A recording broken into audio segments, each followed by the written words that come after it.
What's everyone? What's up? What's up, everyone? This is Tim's New York Giants Straight Talk, powered by Online Big Blue LLC, brought to you by, of course, the mighty FanDuel. FanDuel.com, number one sports book in America. Like winning a gold medal is like using FanDuel. Like I typed that in, hockey, FanDuel, sports, betting, whatever. Oh, Coach D, you already cracked me up. Coach D cracked me up. I didn't even enter the chat yet. Drafting downs is such a Joe Shane thing to do. Literally taking Caleb Downs is a Joe Shane thing. Does anyone remember? Let's harken back. Let's harken back a little bit. Let's go back a couple drafts. I had to hear about a tight end that was going to revolutionize the position. A tight end that was taken 8th overall, who was going to be the greatest tight end, beyond greatest tight end in NFL history. Taken 8th overall. No, excuse me, 4th overall. I'm sorry, 4th overall in the 2021 draft. That, of course, is Kyle Pitts. Well, it only took him 4 years to become a good tight end. First Pro Bowl in 2021. There are positions you just don't take that high. We've said it before. Tight end, safety, guard, defensive tackle. There you go. It kind of just wraps it up. It puts it all in a nutshell. Things that you do not do. And of course, those venerable people now that want to take Caleb Downs are going to be fireside dopes. Stupid giant Twitter post. Who are the same people that wanted to take Kyle Pitts because he was going to revolutionize the position of tight end. Caleb Downs is not only going to revolutionize the position, he's generational. He's a generational safety. 4 safeties in 50 years have been taken in the top 5 out of 250 picks. 2 of those safeties, average careers. 2 of those safeties, 1 Hall of Famer, 1 very good career. You just don't do it. You stop, look and listen, baby. New Elvis movie's also there. Oh, gonna go watch the Elvis movie. I gotta go see it on Max, baby. But you just don't do this. There's certain things you don't do. You don't stand on Superman's cape. You don't spit in the wind. You don't pull the mask off the All-Lone Ranger, and you don't take a safety at 5. Joe Ferry says Kyle Pitts sucks. Looks scared of contact. He was about to get paid. He does look scared for contact. He looked scared for contact his rookie season. Like I said, I wanted Ty Warren last year. I wanted Tyler Warren last year. There was no mistake about it. I've said it a million times. I wanted to trade down like 11 or 12 and take him. Because I thought he was going to be if you were going to take a young quarterback, I thought he was the perfect safety net. He was the perfect guy to plant in the middle of the field, big target, and allow your rookie quarterback, when then we did not know it was Jackson Dart, to go and get the ball, to go and giddy up and get the ball. Instead, we have the venerable Wan'Dale Robinson. And God bless Wan'Dale. He is a guy that has gotten so much out of his talent. He's done so much for his position that people want to pay him like he is the top slot in this league. And he's not. And I love it because we've had people on, we've had guests on, we've had the venerable James Williams on, we've had Trenton, we've had all these other people on, and we talked about the fact that if you take a look at what he's done, and that is going to be Wan'Dale Robinson, he is a guy that made his chops last year in 3 games. And 2 of those games, his quarterback wasn't even Jackson Dart. That's a little scary. If you think about it, that's a little scary. And then people want to give him $14 million. We're going to give him $14 million. Why are you going to give him $14 million? Why? Someone explain that to me. Someone explain to me the logic of giving I love that he's 5'11". He's not. Yeah, he's 5'11". Okay. Someone explain to me how you are giving this guy top slot receiver money when 400 of his yards came in 3 games. And the other 600 came in 13 games, which averages out to 4.5 yards a game. So I'm still dumbfounded and befuddled by this. I love it. He was 5'11" at Kentucky. He's 5'8" in the pros. So in 2022, when he came into the league, of course, he was injured. He had his 23 receptions for 227 yards, 9.9 yards reception, and 1 touchdown, 60 completion, I should say, catch ratio percentage of 61, which was his highest in the league. I find it interesting that the more we target Wan'Dale Robinson, the more his catch success ratio drops. 61, where he only had 21 targets. 53 when he had 78. 42% when he had 140. And 42% again when he had 140 last year.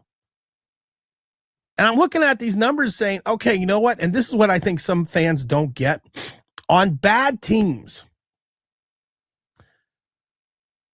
and all Wan'Dale Robinson's really played on is bad teams, somebody still has to make the plays. Somebody still has to have the giddy up and go after the ball.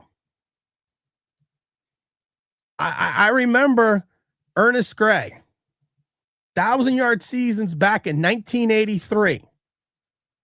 People were crazy about him at one point in time.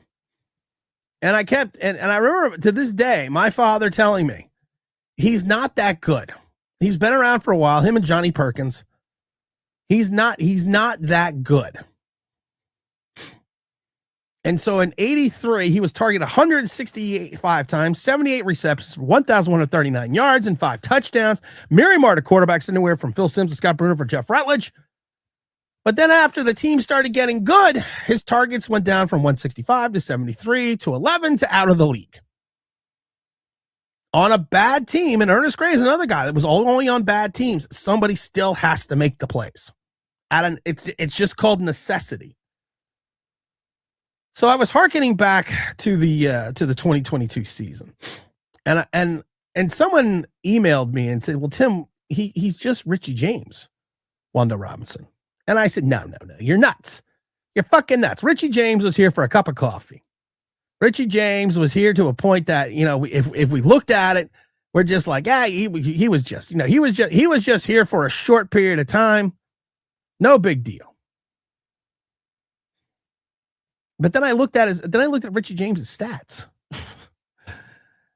Targeted 79 times, 57 receptions, 569 yards, 10 yards of reception, 4 touchdowns, a catch percentage of 81%. And I nearly fell off the fucking planet because I'm like, wait a minute. Richie James playing with a pedestrian Daniel Jones, who barely cracked 3,000 yards and 15 touchdowns.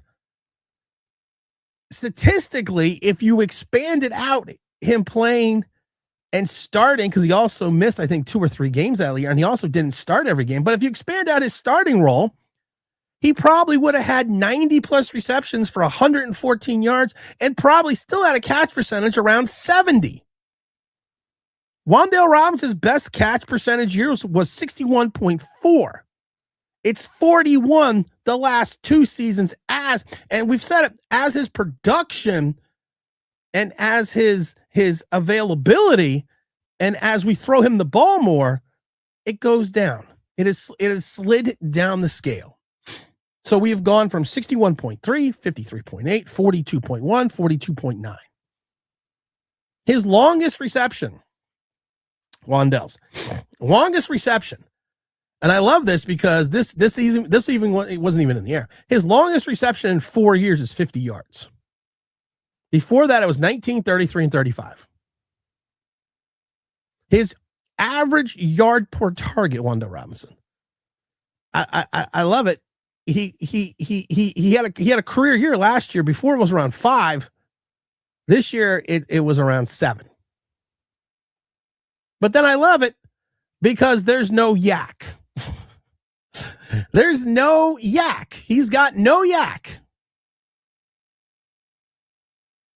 And we want to pay this guy 45. We want to give him $15 million. We just want to give him $15 million. Call it a day. Bring him back in. So you're going to, let's say $14 million. So you're going to give Wan'Dale 14. You're going to be going into year 3, believe it or not, with Malik Neighbors. So you're going to have to, if everything holds up well for Malik, you're going to talk extension next year. And you still have to pay Darius Slayton. So you take a look at that Darius Slayton contract and you're like, okay, well, can I really afford to pay Darius Slayton 12, Wan'Dale Robinson 14? So I'm going to have $28 million tied up into an average wide receiver in Darius Slayton who drops the ball a lot, who probably should be a 3rd or 4th on a good team, and a 5'8" wide receiver whose catch percentage has dropped each year as his production, I shouldn't even say that, as his targets have gone up.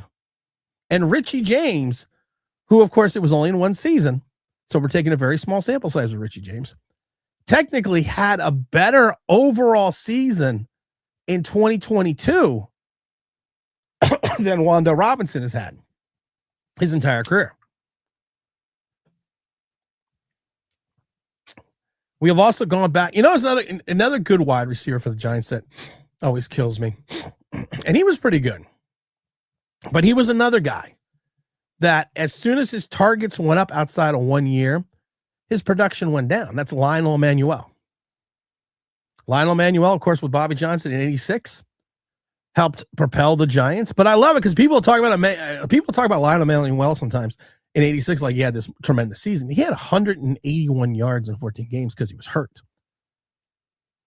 He had one big season in 88 where he had 126 receptions and still had a higher in a tougher league to catch the ball back in the 80s.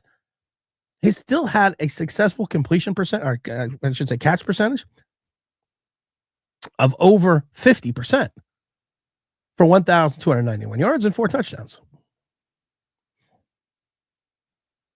You get good, excuse me, good things happen when you throw the ball someone to a lot. And that to me is Wan'Dale Robinson. Can she be a turbo Ron? I hope. I mean, I liked Ron Dixon. I'm still cheering Ron Dixon on after that catch. After that kickoff return to Super Bowl. We don't have. People think we have all this money. People think we have this infinite amount. And I'm not saying you, Joe. People think we have this infinite amount of salary cap space. We're not fixing the Giants in this year. Like I said, I actually renewed my season tickets yesterday. If this is a 7-win team, I will be pleasantly surprised and happy. But at the end of the day, I don't see this being a 7-win team.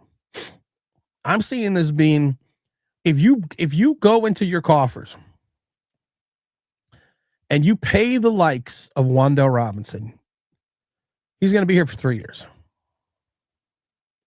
Does Wan'Dale Robinson move the needle on making Jackson Dart better? No. Does potentially taking a wide receiver at 5, a big target, or maybe even the second round, help move the needle to making Jackson Dart a better quarterback? Yes. But going out and overpaying, my wish, because I always hope players make as much money as they possibly can. Players' careers short. They never make the money last. Well, I shouldn't say that. The majority of players do not make the money last. So I hope Wan'Dale goes out and gets his bag. I really do. But here's my problem. Don't do it at the Giants' expense. Daniel Jones got rich off the Giants. Daniel Jones had one productive season for the Giants and one winning season. And you have certain fans that want to still build a statue about it for him. But we need to build a Daniel Jones statue. He had one good season. It wasn't even that good. It was average. 3,000 yards, 15 touchdowns. And people say, wait, 700 yards rushing. Yeah, that's great. That's great. That's fantastic. Yet you're also 9-7-1, started 7-2 and finished 2-5-1 and got blown out by Philadelphia. Then the wheels just fell off the fucking bus. And we were on the hook for $98 million. The whole gamut of this year. The whole gamut of this year, if I'm Coach Harbaugh. And we got to talk about the press conference. I know I did a video, but nobody fucking watched it. I know I did a video about the Joe Shane press conference, but we're going to have to touch on the Joe Shane press conference. And I also want to make sure that I get back to everyone in the chat. But this whole year should be predicated on making. Please expand on comment from a while back. What offense will mimic George Seifert? The offense will mimic George Seifert's 49ers. Oh, I can do that. I can do that, AG. I can do that, but I'm gonna do that later. I can do that. AG, remind me later. I'll tell you. I will talk all about the George Seifert offense because one of the things I'm gonna say is I am I was a defensive player by trade, but I always wanted to be on offense. I always wanted to be on offense. And it was one of those things that I always wanted to give it a shot. And George Seifert ran primarily the West Coast offense. And that's all it was. It was just emphasizing on passing to control the ball, but it was predicated with having a strong rushing attack. And that's kind of what I want the Giants to do, especially with Jackson Dart. It's about being balanced. You have to maintain the facade that you're not just matriculating the ball down the field because you're going to once in a while take a shot. And you're going to take a shot because you're kind of lulling people to sleep because you're using the pass as almost great. Now I'm going to go into it. You're using the pass almost like a run. It's pass first, run later. And that's what they would do. George Seifert would just use the pass to build early leads and then utilize the running game later in the game to wear down the defense and run out the clock. And George Seifert, if you take a look at George Seifert's staff and his coordinators, it was Mike Holmgren and Mike Shanahan. Now, Mike Shanahan was a little bit more of an aggressive play caller than Holmgren was, but Holmgren maintained the vision that Bill Walsh had for his West Coast offense. And that's kind of what happened. Now, they basically ran a true West Coast of 49ers from like 88 to like 96. And it's just one of those things that it's really, the old cliche is you use the run to set up the pass. Well, George Seifert and Bill Walsh went the opposite direction. They understood that you could use, a 3 to 4 yard pass just as effective as a 3 to 4 yard run. And you are still keeping the team, the other team's defense off balance. And then you go vertical and you stretch the defense. And then what you're basically doing is with this dink and dunk shit and with the threat of going vertical is you're trying to create opportunities for Yak. And that's, like I said, Seifert's whole thing was pass first, run later. And now with Jackson Dart, who has an affinity for throwing the ball within -2 and 10 yards and can do that effectively, it makes perfect sense for the Giants to do something similar to the Seifert offense and build around what makes Jackson Dart's strength is not throwing deep. He threw a hospital ball that put Malik Neighbors in the hospital. He threw a bad pass down the middle, which put Cam Scatterbo in the hospital. But he is effective if he plays within himself and in the pocket within that -2 behind 2 yards behind the line of scrimmage and 10 yards. So that's 12 yards. He's very effective in that 12-yard window. And that's perfect for a West Coast offense. And it's, people talk about going vertical. No. This is almost a horizontal offense, which you can still use to stretch the defense. And it allows you, because Brian Dable did not do did not benefit Jackson Dart. Brian Dable, to me, was Pat Shurmur. Brian Daboll built an offense around Jackson Dart that was not sustainable in the NFL. And as the season wore on and competition got hotter, Jackson Dart stumbled. And people are like, well, it's because Brian Daboll's going. No, it's because you're playing better teams. And you're trying to build this offense and work this offense. It just doesn't work in the NFL because you're running an Ole Miss offense. So go back and get the tapes from George Seifert. Go from 89 to 94. Truly get those tapes. And understand, now, like I said, don't go Shanahan 92, 94, where he was a little bit more aggressive. Now, Shanahan did have a record-breaking offense in 94 in that Super Bowl, also with the Super Bowl victory. But you need to just simplify the scheme, improve execution, and it also, if you run it properly, it applies pressure on the defense to try to make substitutions, but you can't. You're not going no huddle. But what you're doing is you're keeping as many people on the defense on the field as you can. You're going quick huddles. You are trying to create confusion. And like I said, it's weird because it's almost like you're doing a horizontal offense instead of a vertical.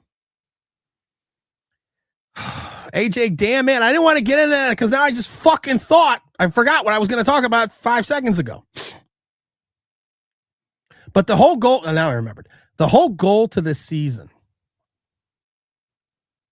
is to make Jackson Dart better. That's it.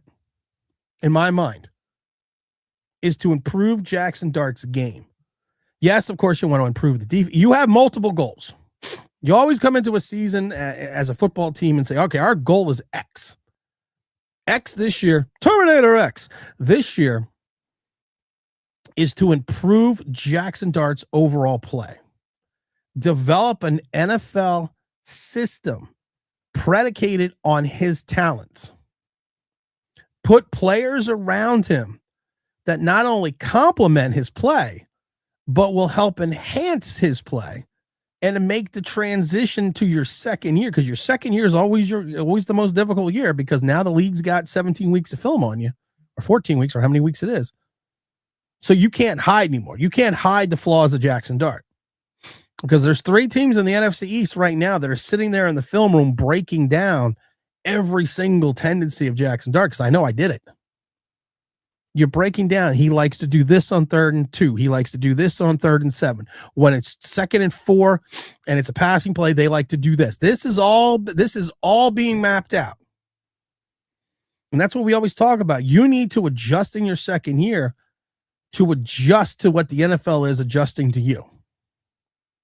And this is where I kind of got into the Love thing. Oh, Mr. Love at Notre Dame.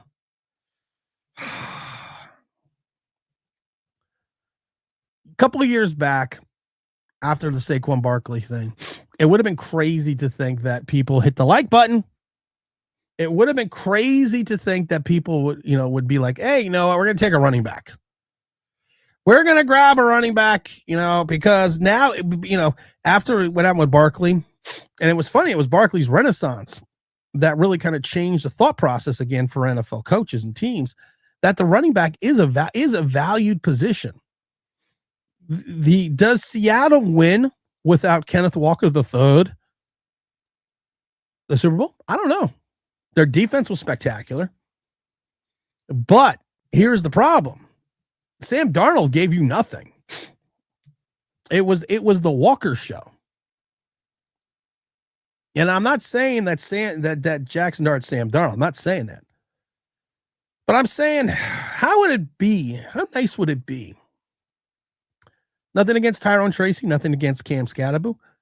But how nice would it be to have a 6 foot, 215-pound running back, bell cow running back with 4.4 speed behind you, a workhorse back, a guy that is he's a track star. I was thinking Cool Mo D. I was flying just like a track star. That's what he reminds me of. Not Cool Mo D, a track star. He's a burner. He is a threat for that home run. He is a threat to Darryl Strawberry mixing in Met stuff, stuff because it isn't season coming up. But he is a guy to Darryl Strawberry. And Darryl Strawberry, when he first came up in 83? When he first came up in 83 and throughout his Met career, you didn't leave the room when he got up to bat. That's what Love is. And it's interesting because if you watched him play at Notre Dame, this guy just he's got balance. He's got feng shui. For a guy that has speed, Turbo Miller has speed. Turbo Miller, you kick that out to the outside and watch him go if there's no contact. Turbo Miller, you kick it out to the outside and someone touches him, he flies 47 yards into the sideline because he has no balance. He's like Karate Kid. He is Danielson. He needs to focus, balance, use his power. It's okay to lose to opponents, but not to fear. When Love runs to contact or runs into contact, he has this ability to absorb it. It's almost like it's like a boxer when you have a glancing blow off using a boxer. He doesn't lose momentum on that initial contact. If you want to get rid of Wan'Dale, this kid in Love is a weapon, wide receiving, soft hands. He could be the part of the chuck and duck, the dink and dunk. He's going to create mismatches. Line him up in the fucking slot. Make him like Darren Sproles. Like I've said, I wanted Wan'Dale to be Darren Sproles, but Darren Sproles was a different type of player. This guy is like Darren Sproles, but better. He's a creative runner. He can do things that you look at and just say, well, shit. That was a Barkley move. You look at him at his 6 feet, 215 pounds, and you go, okay, he's not a bowling ball back, but he is. He is a guy that has power. He's got vision. He knows how to hold on to the ball. He knows how to run through heavy contact, Love does, with a high volume workload without putting the fucking rock on the ground. Now his pass protection, well, there's always something. There's always something with players because no player is perfect, because if a player was perfect, he would go first overall. Pass protection, we'll just say his pass protection is Barkley-esque. Barkley-esque. If you take a look at his route tree in regards to what he can run, he kind of relied more on straight line concepts, but that was in college, so I'm not going to tell you. I don't know if he can do that. He kind of has a, it's not a bad thing, but he kind of has a tendency, I want to say, be a show off a little.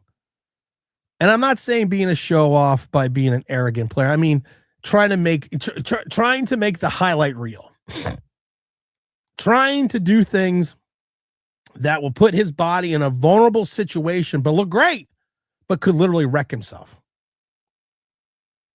But think about this. Just think about this. Go watch the USC game. That's all you got to do. What he had, 60 plus yards, the second or third run from the line of scrimmage. He turns the routine into something special. He had over 200 yards that game. Before, you used to sit there and say, after the Barkley incident, that you cannot take a running back at 5. That you cannot reach that height for a running back. Before, you could take a running back first overall. But now, after Saquon Barkley won a Super Bowl, Kenneth Walker won a Super Bowl, this is a copycat league. Everyone now is going to be hitting the like button, going out and getting that running back.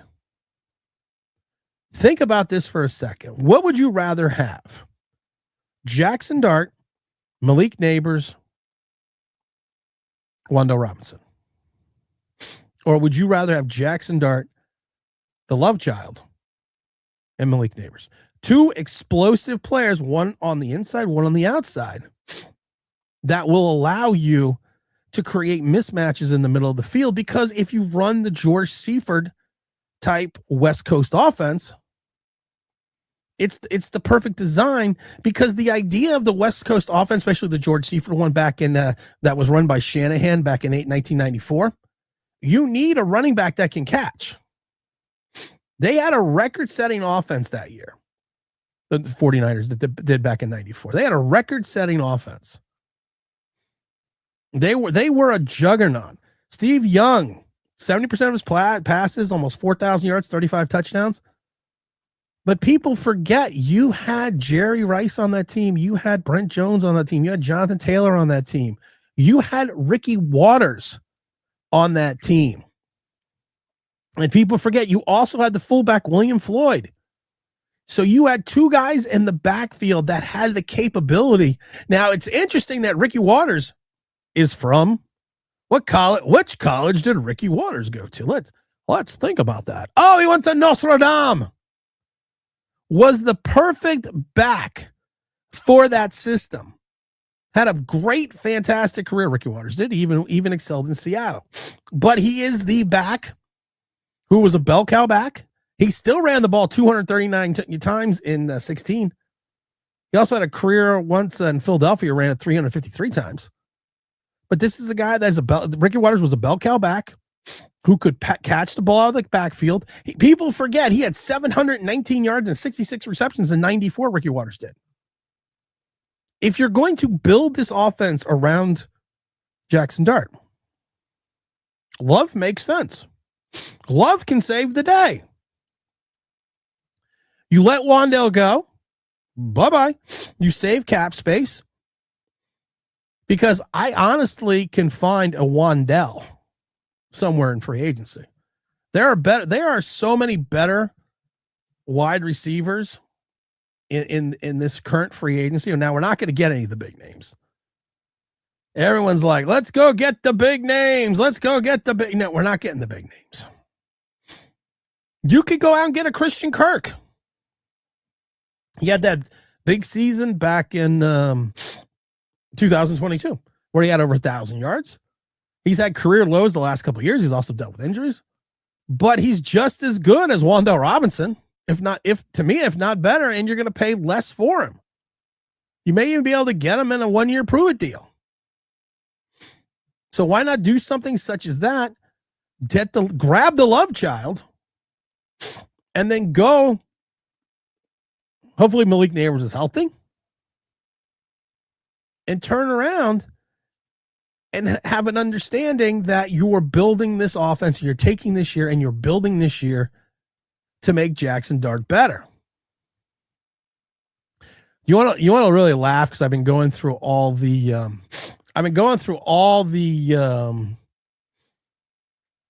top 100 free agents on all these different websites, and it kills me because I'm watching them over and over again. And 3 out of the 4. And I just jumped over to CBS Sports right now. 3 out of the 4 have the top number 1 ranked free agent in this year's free agent class. Drum roll, please.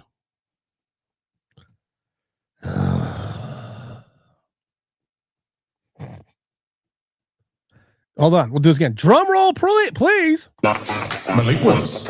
Bring him the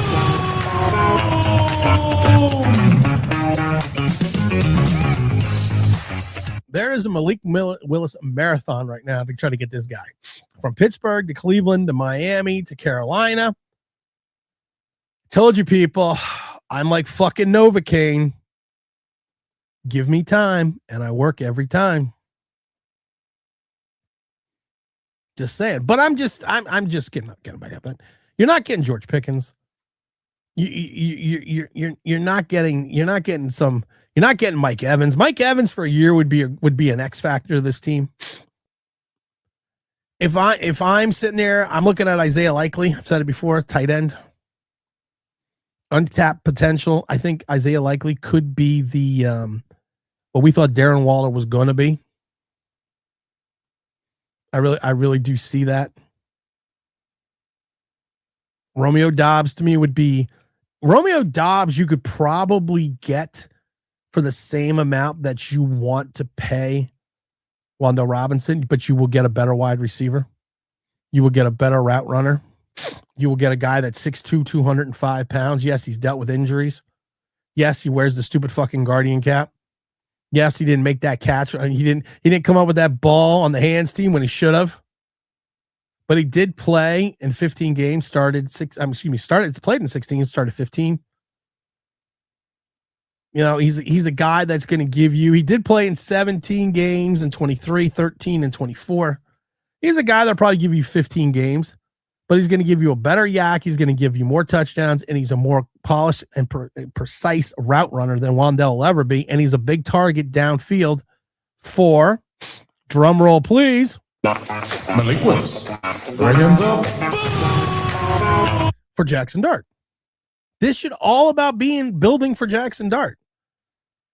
And I love when people are like, well, this love thing, it's a smoke screen. I love people because everything is a smoke screen that they don't want. Couldn't be that the Caleb Downs is a smoke screen. No. That's fucking crazy talk. That Love is a smoke screen at 5.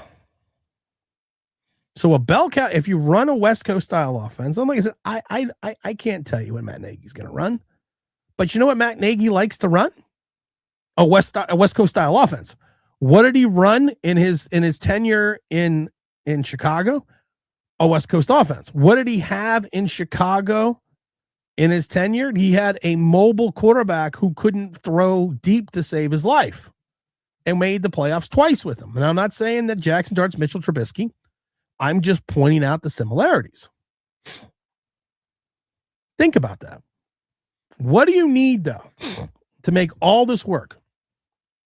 Tyrone Tracy's not your bell cow back. Cam Scatterboo, greatest running back that never ran over 400 yards and got hurt. I don't know what he is. I have a better feeling and understanding, if you're hitting the like button, if Love saved the day. If we went out to Notre Dame and brought in Love. That literally makes more sense for me to do anything else.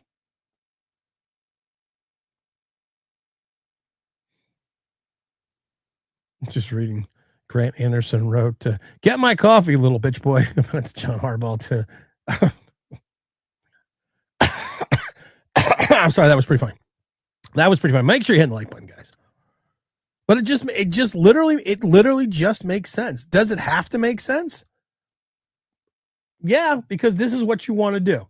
You want, same time, you want to make Jackson Dart your starter. You want to build an offense around Jackson Dart to make Jackson Dart successful. Matt Nagy likes to run the West Coast. You get a big wide receiver in Malik Neighbors. You go out, maybe get a Christian Kirk to go on the other side. You get Love in the backfield. You pick up an Isaiah Likely. You got a pretty good start to building your offense. You got a pretty good ability to make your offense special. That's all I'm saying. Now, boy, I talked a lot. Boy, I just talked for 40 straight minutes. Let's get into the chat and see what everyone has to say. Hit the like button, says Big Greg, or Joe Shane takes full control. Yeah, no, I don't see that happen. Let's see here. Gordon, let's go Giants. We need a miracle in free agency and the draft. We don't need a miracle in free agency. We don't need a miracle in the draft. If you're letting I should rephrase that. All right. Okay. If Joe Shane in his comments, well, I'm still the general manager. I'm still the guy. Yeah, I just, Dawn doesn't report to me and the coach doesn't report to me, but I'm in charge. Who's in charge here? Not Joe Shane. And I love it I love Joe Shane because that's what good teams do. This is what good teams do, guys. We sit there and we say to ourselves, okay, we're a good team. So, yeah. That was my Joe Shane impression. Let's see if we can play the Joe Shane. There we go. At the league office, the 3 teams that she's worked with before. This is talking about Dawn. She's been on health and safety committees. She's been in charge of the salary cap negotiations in the past. So her skill set's going to help us across the entire, football organization. So, then why do I need you? a really good hire, a really good ad for the New York Giants that I'm fired up about. Who will direct the conversations about contracts with like agents or free agents? Are you running those meetings? Is Dawn running those? Are you doing that collaboratively? Yeah, and Pat, I'm still the general manager of the team, and my role has not changed. I love him. Yeah, my role hasn't changed because when my role hasn't changed. Oops, sorry, I'm sorry. Hold on. Oops. Excuse me, Joe. The head coach doesn't report to you, so how does your role not change? Well, my role's not any different. It's just not changed, and I understand the question. I'm still tasked with leading the entire football operation, and we're going to work in collaboration like most good teams do. And it's going to be a collaborative. Everybody's going to. It's a collaborative effort. I'm Joe Shane. And these are my lies. It's my lies. I'm Joe Shane. I'm gonna get fired sooner than later. Have their role, but there's constant communication. It's my lies. Sorry. The three teams. Hold on. Yeah, and Pat, I'm still the general manager of the team, and my role has not changed. I'm still tasked. When you have to tell people your role has not changed, your role has changed. With leading the entire football operation, and we're going to work in collaboration like most good teams do. And it's going to be a collaborative. Everybody's going to have their role, but there's constant communication between Dawn, Coach Harbaugh, and myself in terms of how we're going to build the football operation, and then how we're going to execute, the draft, trades, free agency, contract signings, coaching staff, whatever it may be. We're going to work in collaboration together. We're aligned in that. We're going to work in collaboration, but the head coach doesn't report to me, and Dawn reports to the head coach. But I'm in charge. If you tell me I'm not in charge, I'm going to cry. I'm in charge. Me, not them. When did we get to Delusional Island? And, it's been going really good so far. Hey, Joe, has your contract been addressed at all? I'm not going to get into my personal situation. Joe, has your contract been addressed? Nope. I love Joe. I love Joe. Not really, but I do. Joe says, Tim, do you report to DraftKings GM or straight to ownership? Where I report to, Joe? I report to the mighty FanDuel. That's FanDuel.com, the #1 sports book in America. If you're looking for a great sports book, you go to FanDuel.com. You go to your phone. You download the app. New customers bet $5, get $100 in bonus bets if you win. Oh, we've been doing so many parlays with the NBA. I can't wait. Season's going to start soon enough for the Giants. Free agency is March. I forget what day it is. I forget what day it is in March, but free agency is rocketing soon. So until then, go play some of the casino games. New players get $500 in bonus spins. Get up to $1,000. Get up to $1,000 back in cash bonuses. Also for new players. You just go there. You download the app. You go to FanDuel.com. And again, I'm going to say it slow. I think the FanDuel app is probably one of, and I'm not just saying this because I've gone through a couple apps. We've worked with a couple other sports books, and I'm going to tell you right now, FanDuel right now and probably forever is one of the easiest apps to work through. And everyone knows that my media technology savvy at times just doesn't work out very well. But look, I'll do you want to see how easy it is? I'm going to do a 3-leg parlay right now. And I'm going to just pick a wild game and say, I'm going to go with the, I'm going to go with the Hornets and the Pacers. And I'm going to, the Pacers are 13.5 point dogs. So I'm going to take the Pacers in the 13.5. I'm also going to go with who's going to score 20 points. I'm going Brandon Miller. And I'm going to go LaMelo are both going to score 20 points. That's going to be, I'm taking the Pacers in 13. Brandon Miller is going to score 20 plus, and LaMelo Ball is going to score 20 plus. I'm going to do a $50 wager right now. And if I win that book on the mighty FanDuel, that's a $239.57 in my pocket, which I will use to pay my Neon I got a neon guy because I do want to. I'm going to neon up the studio a little bit. We're gonna do some special shit this year. Just strap in, kiddies. Strap in, because it's going to get fun quick. But that's FanDuel.com, the number one sports book in America. And I'm going to say it again: new customers bet and win on a $5 bet. Get up to $100 back in bonus bets. Again, that's FanDuel.com, the number one sports book in America. But thank you. That was a good segue, Joe. Kyle Pitts sucks. Looks scary. We already got to that one. Hit that like button, says Big Mark. Thank you. Joe Ferry says top slot fits in a slot. Okay, hide and seek champion, Papa Smurf. Yeah, I mean, it just doesn't make sense to pay well. You could love Wan'Dale Robinson, and I've said this a million times, and I keep saying this over and over again. There's going to be a segment of the fan base that is not going to be happy with Harbaugh, because there's going to be a segment of players that are going to leave. There's going to be a segment of players that have been here forever who are going to vamoose, who are literally just not going to be here anymore. And they're going to be players that people enjoy watching, or people saw the Giants draft. But at the end of the day, they're going to be gone. And it's the fact that John Harbaugh does not have a connection to any of these players, which is good and bad, because he doesn't have this loyalty to these guys that he didn't draft, that he didn't bring in. And the bad part of it is he's going to incur the wrath of certain fans that are Wan'Dale Robinson fans that would rather root for the guy with the name on the back of the jersey instead of the logo on the front. That's just the way Giant fans are. Some Giant fans are.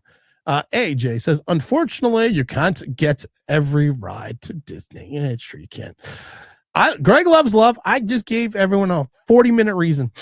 I'd rather than pay Deebo Samuels. He's projected to be 13 to 14 million range. He plays everywhere and blocks.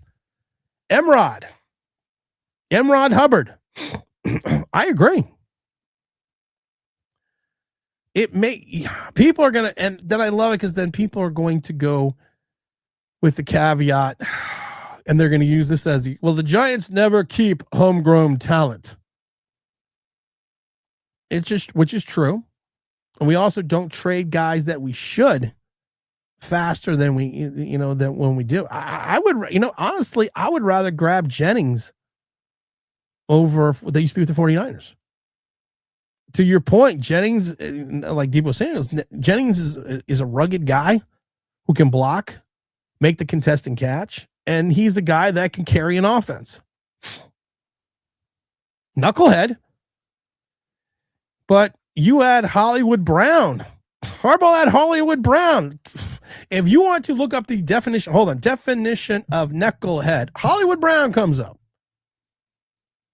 But again, he is a guy that, in Juwan Jennings, that makes more sense than Wan'Dale Robinson. He just does. He's going to be at the same salary and less, but he's going to give you more versatility. The same thing with Romeo Doubs. You could literally, if you bring in Jennings or Doubs, you are bringing in your second wide receiver. You can drop Darius Slayton to the third, find another slot, pick up Isaiah Likely. You draft Love. If I keep my quarterback upright, I got one fucking hellacious offense. Think about that for a minute, though. Let me write that down. Hold on, I'm going to write that down. So let's say, okay, so we get either Jennings. Okay, so for probably the same. So we either get Jennings or Doubs. Okay. I get Likely, and Likely already likes the Giants. He was already saying, I get Likely. Draft Love. I could probably still have space for Tyler Lindenbaum, the Tyler. And I could probably still get Quay Walker, because Quay Walker is not going to command probably more than 8 to 10 million, if even that. If I do a Howie Roseman contract, I can really work with that. But if I get Jennings or Doubs, pair them with Malik, pick up Likely, draft Love, and move Darius Slayton to the third spot, and then pick up a slot receiver, that's a pretty good offense.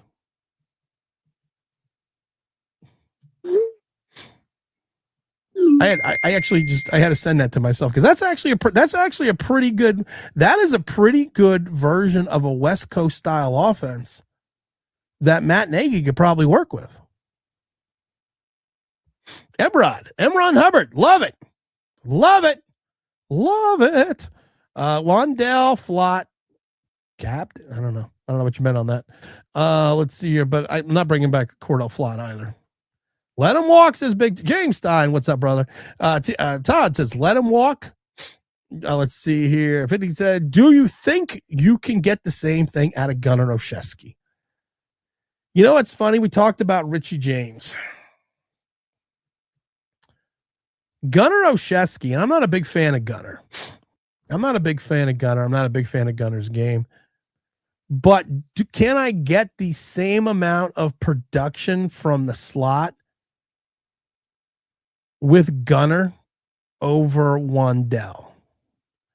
I honestly cannot tell you that. Because Gunnar only has 325 total yards in 6 years in his NFL career, and there's a reason why he's a punt returner. There's a reason why he's bounced between New England, Pittsburgh twice, and the Giants. That's an interesting question, but I can't see it. 9 touchdowns in 4 years. He's small, slow, possession wide receiver. Yep. You cannot pay Wan'Dale Robinson. We already paid Slayton last year. Malik's contract extension is coming up. We said that. People forget. This is year 3 of Malik Neighbors. Next year, you have to pick up his 5th-year option in year 4. You got to pick it up before the season even starts. You got to be if he balls out this year and is healthy, you got to talk contract. And I can't pay 12 to Slayton, 14. I cannot keep paying for incomplete players. Wan'Dale Robinson is an incomplete player. Darius Slayton is an incomplete player. Darius Slayton's incompletion is because of the fact that he drops everything and causes, wait for it, incompletions. Wan'Dale Robinson, best games occurred. 2 of the 3 best games occurred when his starting quarterback, who was going to be starting this year, wasn't even in the game. I'm really liking that, though. I really like that. You pick up either Samuels or Jennings. Jennings would be fun. Jennings is a big, tough target. Knucklehead extreme. I think he still has the big yellow hair. But you bring in Jennings, put him alongside Malik, drop Slayton to the 3rd, go out and get Likely, find a better slot. Just find any slot. Not find a better slot. You can get a slot in this draft. And then draft Love. And you actually have a pretty good offense right there. You have a little bit, and you run the West Coast. You literally have a scary offense right there. And Jackson Dart knows how to operate between -2 and 10. So he knows how to operate in that 12-yard window. Because again, we've gone through these media assets at least a million fucking times. I mean, seriously. I mean, there you go. See, you can see behind the blue is behind the line of scrimmage, and there's a 10-yard line. You can see where all of the multitudes of his completions come. Even on heavy completion days, the multitude of completions are either behind the line of scrimmage or within 10 yards. Here we go again. And when then he tried to go deep after 10, you see he only completed 3 passes out of 12.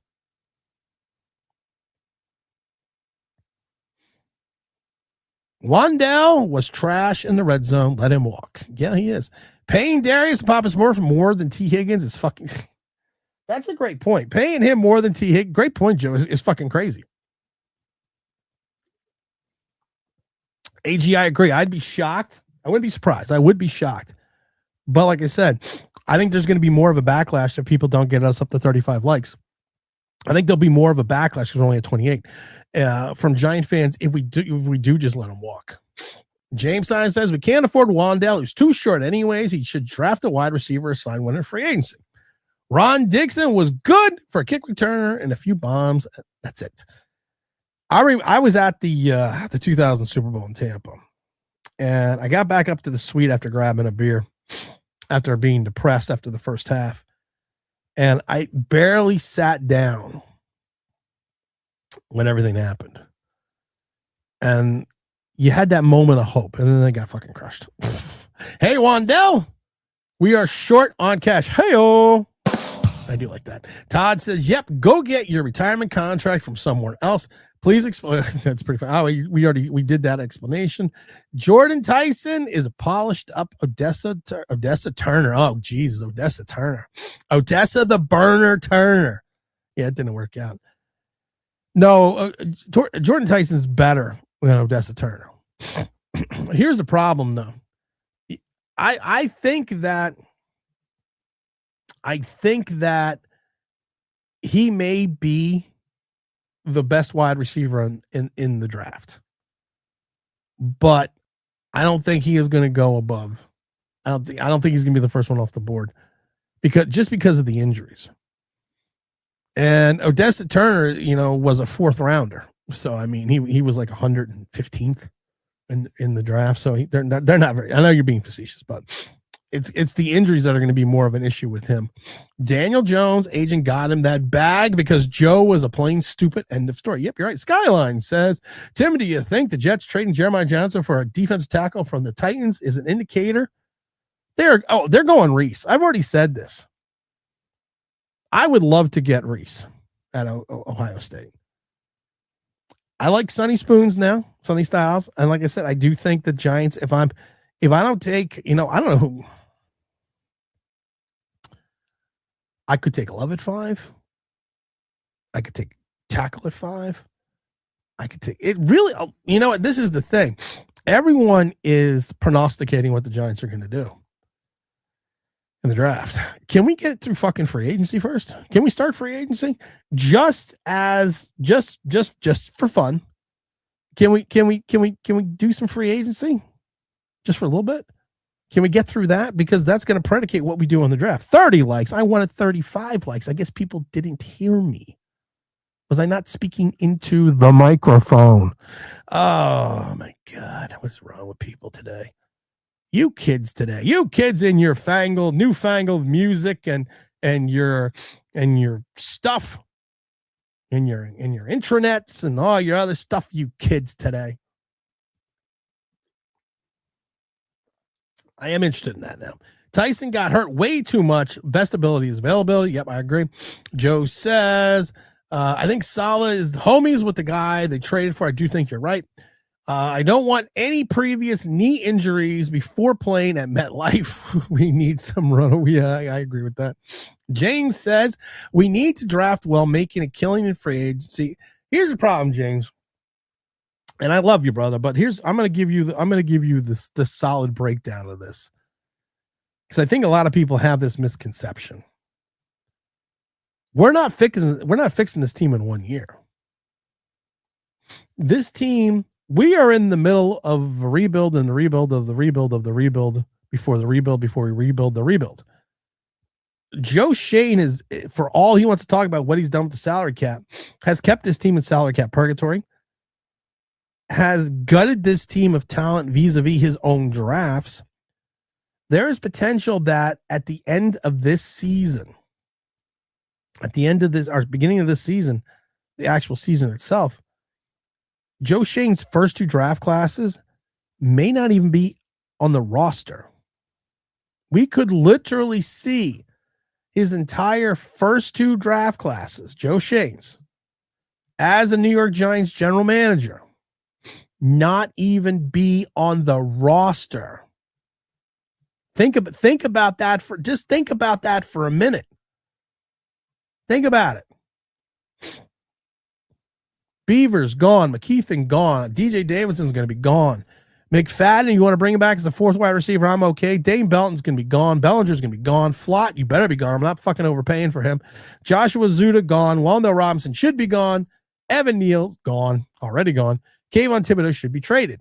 Owens, Riley, Hawkins, Gray, Hyatt, all gone. JMS, if I get Tyler Lindenbaum, I don't need JMS anymore. And Deontay Banks, if he doesn't keep running his mouth, will be gone. Darius Muasau, if you get real linebackers, he's gone.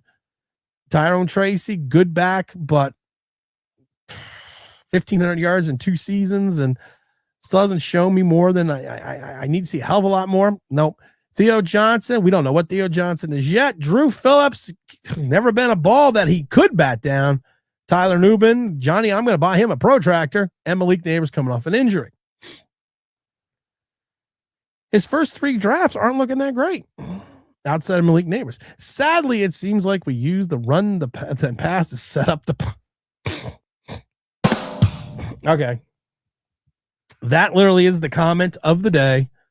We use the run and the pass to set up the punt. That was a good one. Todd says, I think it's about truly evaluating him. Let's see what he does if the team keeps him in the pocket. Well, yes. Here's the thing, AG. Yes. With this O-line. Why? Because the West Coast offense is predicated on the short passing game.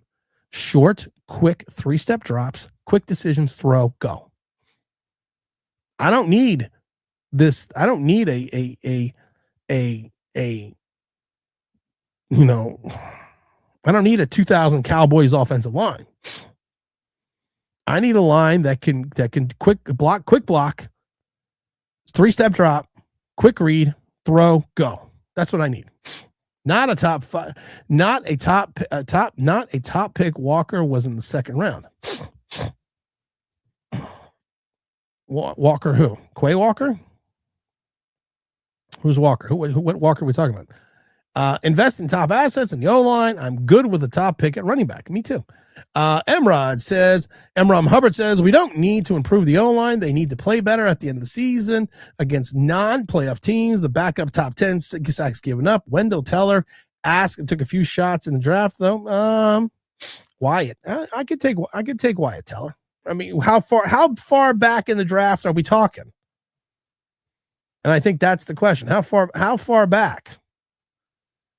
And isn't he already on Cleveland? Or do you mean I assume you meant free? Just joking. I had fond memories the last time we took a guy named Love from Notre Dame. Yeah, who went on to multiple Pro Bowl appearances in a Super Bowl. Man, me too. Let's see. Could we get a third for Kayvon if he wasn't wearing metal braces all over his body at 25 years old?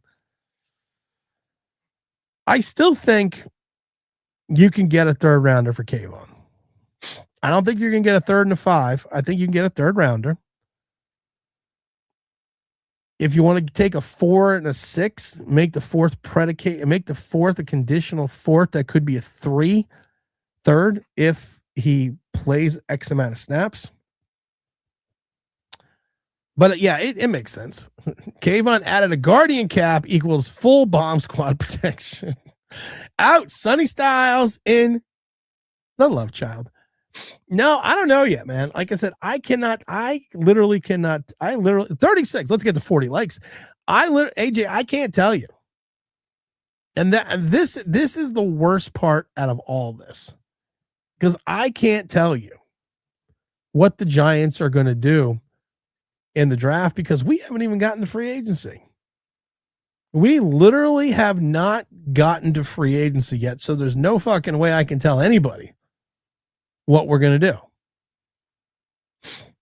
I can't tell you. I wish I could.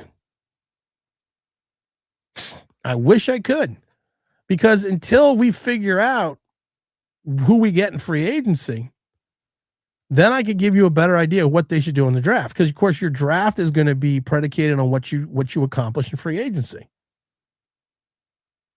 And I'm looking, like I said, do you take a flyer, not a flyer, but because it's a big flyer, but do you go out and get a Kenneth Walker III? Kenneth Walker's got this ability that you can't teach. I have never seen a running back in years stop, and I've seen it in the 80s and 90s. I used to watch it with John Reagan's. Literally stop behind the line of scrimmage. Look, it's like you come off the ball, you take the snap, you're there, and you're rushing to the line. He stops. And he looks and he waits. Patience. You cannot teach that. You cannot teach that. Do I go for Bryce Hall? 1,400 yards from beyond over the line of scrimmage last 3 years in a row. But I'm not going that way. Do I get likely the tight end? Do I get a wide receiver?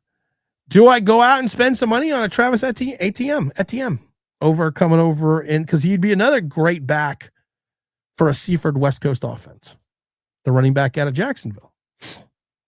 There's so many. Do I get a Romeo Dobbs? Hell, do I go out and get a Brian Cook over from Kansas City, the safety? He is the top safety in the market right now, in the draft right now. So really, it's gonna be set. I mean, I love these people that are already doing. Let's do a mock draft preview. Well, how the fuck am I going to do a mock draft preview if I don't even know who we took in free agency? You talk about putting the cart before the horse. We're putting the wheels before the cart.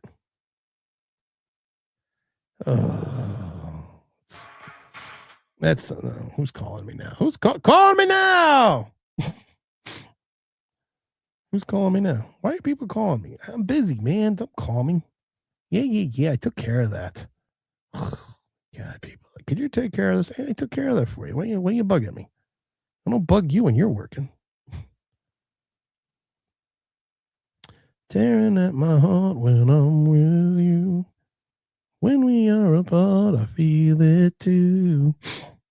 Hold on, I just got to get this. Just got to answer this person's message here real quick. For the mighty FanDuel, that's FanDuel.com. Make sure you get up to 40 likes, guys. I don't know why. I just want 40 likes. Running back is one of those few non-weak spots for this team. How is it a non-weak spot? Just out of curiosity, how is it a non-weak spot? So you know that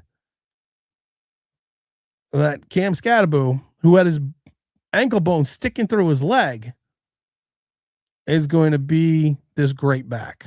You know Tyrone Tracy, after watching him for 2 years, is a bell cow back. I didn't see it against any good teams. Sorry. Roger Craig. No, I think, Roger Craig, that's more of the Bill Walsh. But Roger Craig would be a good example of the perfect West Coast back. Hallelujah. No Joe Shane talk. Nah, I'm tired of Joe Shane. Fucking tired. Big T's in his house. Yeah, I remember when we wanted to draft that guy. Which guy? I don't even remember. Dallas is going to tag George. Okay. Don't want a tight end that can't block. So you don't want half the tight ends in the league. You don't want some of the best tight ends in the league. So you want a Shockey / Bavaro when the tight end position is usually one of those positions you double up on, where you have your pass receiving tight end and your blocking tight end. You don't want to do that. You want to just take one guy to fill 2 roster spots. Okay. Got to fix the line, damn it. Oh, I agree. Got to fix the line. Let's see. With what Joe Shane said the other day, they are behind. I honestly believe they don't know who they want. I love that's a great comment. Joe Shane got behind in free agency and the draft because he was so focused on doing research for a head coach. I'm going to say that again. He got behind on his research for free agency and the draft, even though he has a department that does both.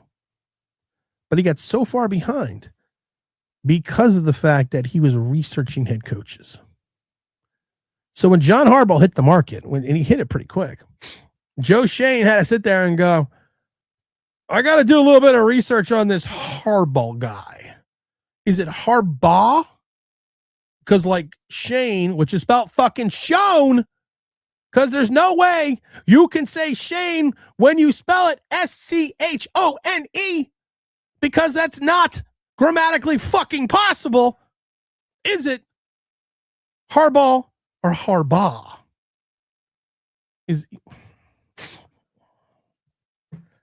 Hit that like button, people. Hit it. Graham says, to be honest, I wouldn't start building around Flott until he's proven to me he is a Flott. I mean, Dart Fart. Well, here's the thing. Matt Nagy's a West Coast guy. So even if Dart falters, Matt Nagy's got a Matt Nagy's probably going to still run a West Coast style offense. Stop Joe Shane talk. James signs in, we cannot let Joe make any decisions on play. We are toast. It says, I am smart, not like everyone else. Like dumb, I am smart. I want respect. I love it because one of my favorite Simpsons is Homer saying, I am so smart. SAMRT. I am so smart. Wan'Dale Robinson, king of the almost yak. Derek, that's actually a very good one. I might have to do that. LeVar Casanova. What's up, Big LeVar? Let's talk. Big Mike Lee's in his house. Please believe the words coming out of my mouth. I understand what you're saying, Mike. Joe Shane literally during that press conference was like, please believe me. Please believe me.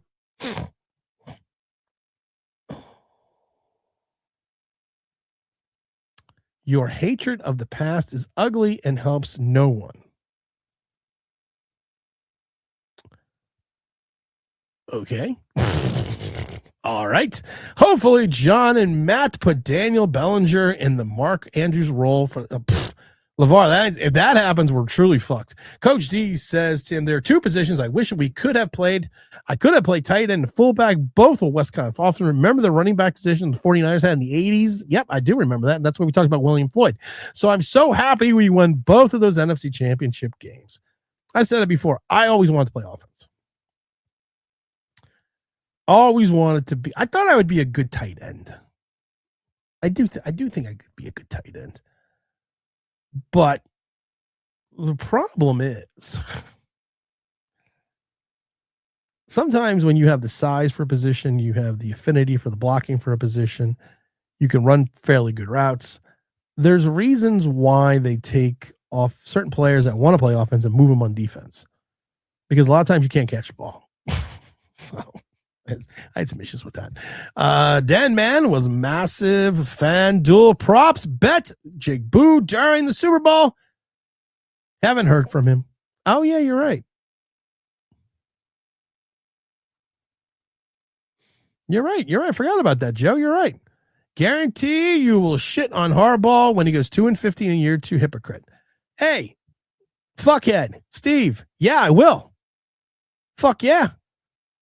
Because if he's 2-15 his second year and I'm being a hypocrite, you're being a fucking moron. And we can already tell you're a fucking moron because I can just look at your handle and go, fucking moron. Yeah. Which means if he had let's say he wins 7-8 games and the next year he goes 2-15. Yeah. I'm going to shit on him. Just like I'm going to shit on you because you were a fuckhead.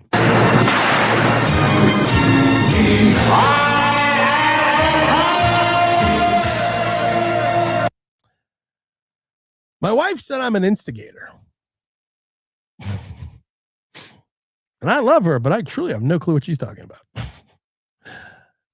If you're going to be stupid, just go on like Chris's show or Chode Sports or the Wonder Twins. Just go over there. Because they're stupid. And you can just be just as stupid as you want over there. I'm going to shit on him if he has a 15-loss season in year 2. Yes, I am going to shit on him if he does that. Not literally. Figuratively, I will shit on him. Yes. And I'm a hypocrite because we've had at 2-15, we would have the worst season that we have ever had as a football organization in the modern era. But I would be a hypocrite for shitting on him.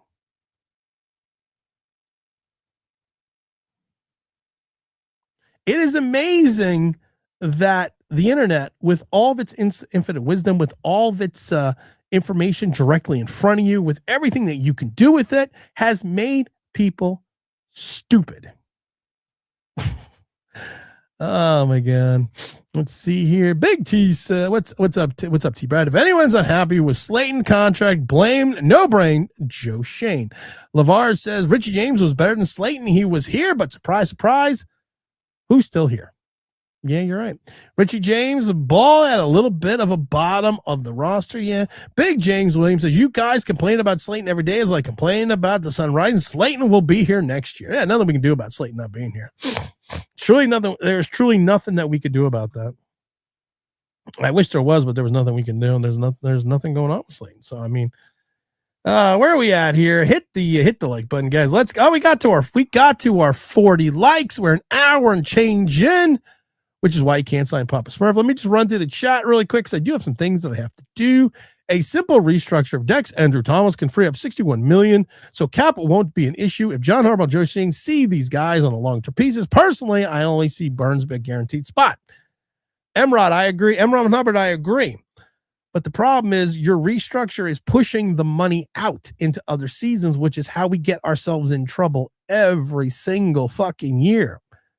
Every year we sign guys and then restructure guys and then kick the can down the road until we run into cap purgatory, and we have consecutive contracts because of the moron Joe Shane with Dexter Lawrence and Andrew Thomas. It doesn't make any sense. It doesn't literally make any sense because you cannot extend Dexter Lawrence, or even because if you've restructured, there's going to be an extension. There's going to have to be an extension. So I'm not going to extend the 28-year-old defensive tackle who's coming off 2 bad seasons. I don't even know if he can run the nose tackle position in the 3-4.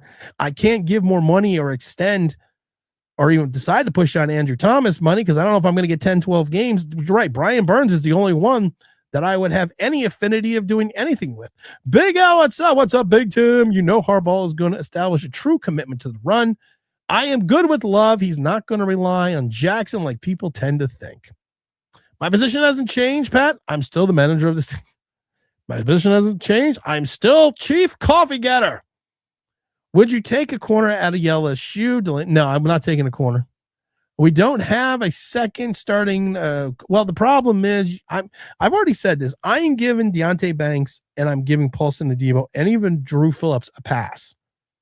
They're getting the mulligan because I want to see what Denard Wilson does with these 3 guys. And I want to see if we run a true 3-4 and run more of a press style defense and play a lot more man-to-man. And if you have a good pass rush, I think Paulson Adebo and Banks could be special. So they're getting a mulligan. Kayvon, Papa Smurf, Evan Neal will all be gone. Timmy, how can a team be so bad for so long with so many holes and still in the cap? Thanks, Joe. You're right. I'm not gonna stop calling me AJ.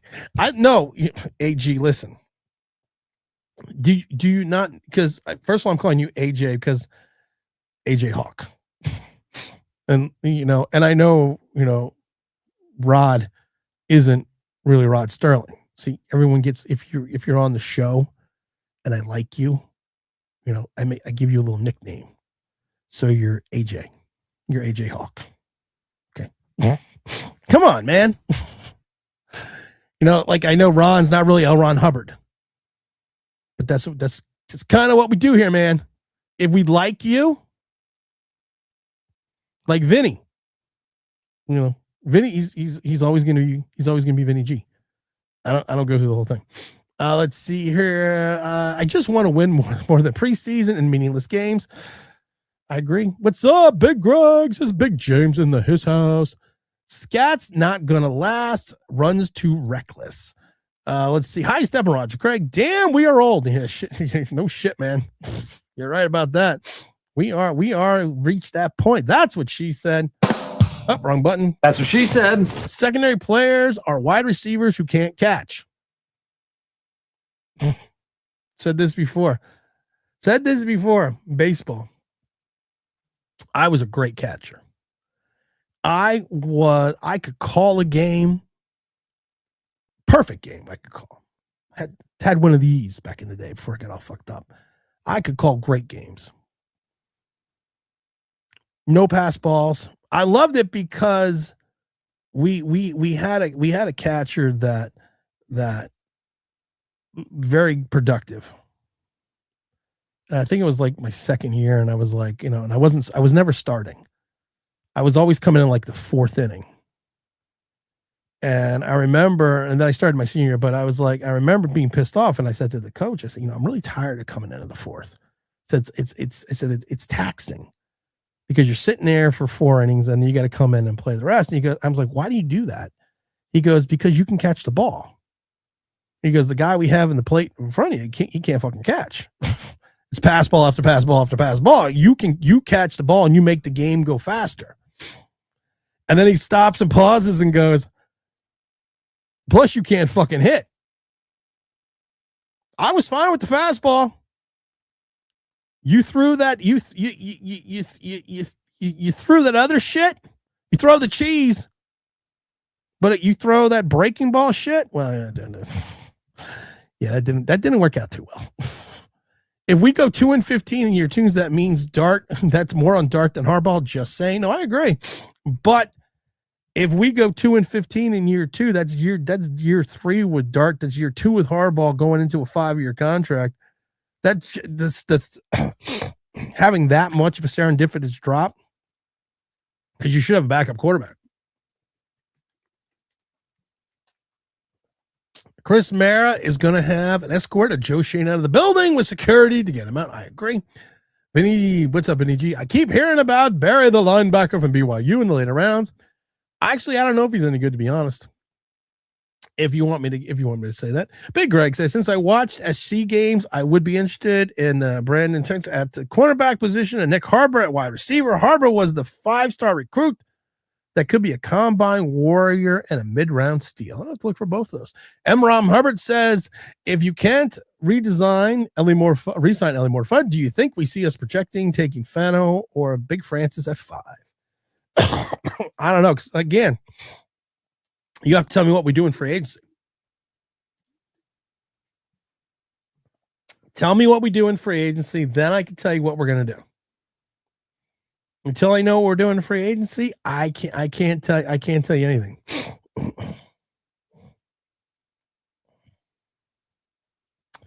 Casanova, me and Romeo ain't never been friends. All right, guys, my voice is crapping out. Wasn't sure I could go this long. That's what she said. But we did. We hit 42 likes. We didn't hit 45 likes, which is fine. I appreciate that. I appreciate anyone hanging out on a Thursday. I was going to do a stream on Friday. We had a guest lined up, but the guest is not confirmed. So we're probably not going to come back till Sunday. So make sure you stay tuned for the Sunday stream. As always, I want to thank the mighty FanDuel. It's FanDuel.com, number one sportsbook in America. Don't forget to like. Don't forget to subscribe. Don't forget to set your notifications to what? All. Because that's the only way you're going to get all the notifications when we have new videos. We're going to have a ton more shorts coming out, so make sure you stay tuned for that as well. Check us out also on The Mighty Believe, any place that you find podcasts, because sometimes we even have Believe-only content. And people that are OG members are going to start getting the Believe-only content, so make sure you get that as well. Like, subscribe, ring my bell. Ring my bell. This Tim is your Giant Straight Talk, powered by Online Big Blue LLC. And I'm out of here.